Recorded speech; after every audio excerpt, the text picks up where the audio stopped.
You and your child's teacher are like co-pilots. You both want your child to succeed, but if you're not communicating clearly, you might end up heading in different directions. Clear communication helps prevent misunderstandings before they become problems and helps build strong allies for your child at school. I'm Jenny Scherson, ex-special educator turned dyslexia interventionist.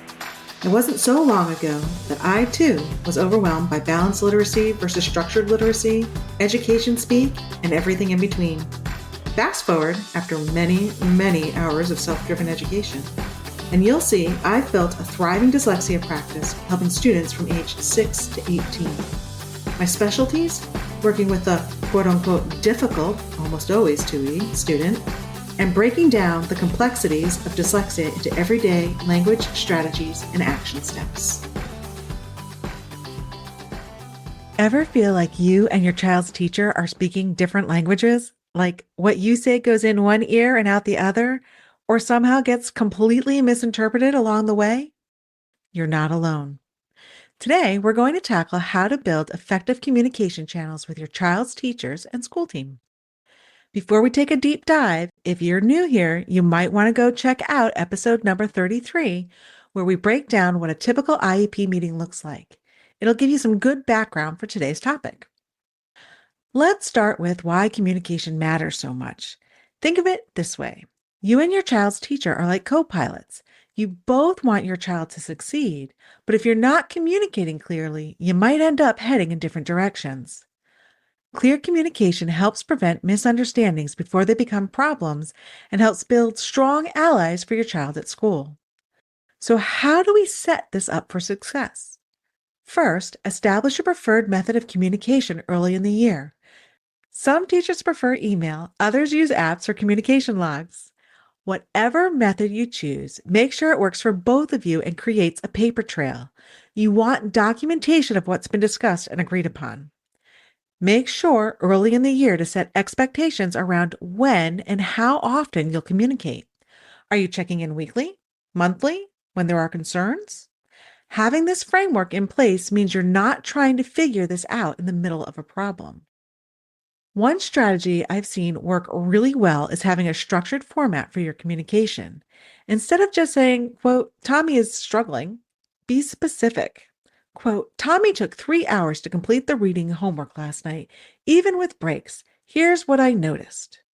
This gives the teacher concrete information they can work with. Here's another tip. Always follow up important conversations with an email. You might think you and the teacher are on the same page after a hallway conversation, but memories can differ. A quick email saying, quote, just to confirm what we discussed, can prevent a lot of confusion down the line. Now, what about when things get tough? We all have those moments when we need to have difficult conversations. Maybe accommodations aren't being followed or your child is struggling more than usual.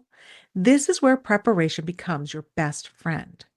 Before any challenging conversation, collect your specific examples, write down your main points, think about possible solutions, then take a deep breath and remember you're all on the same team. Speaking of documentation, this is where our IEP snapshot tool, which can be found on our website, can be incredibly helpful. It's a quick reference guide that helps you keep track of all the important details in your child's IEP, making it easier to have informed conversations with teachers about accommodations and services. You can find it linked in our show notes below. Remember, you don't have to wait for problems to communicate. Positive communication goes a long way.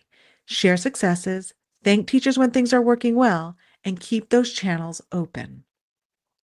If you have any further questions about building effective communication channels with your child's school, please feel free to sneak into my inbox. I'd also love your input. What would you like to hear from me in the future?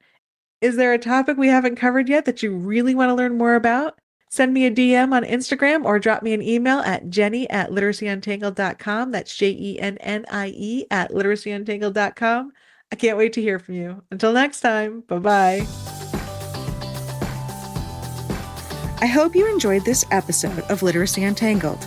If you loved this episode as much as I did, head on over and rate and subscribe so you never miss an episode.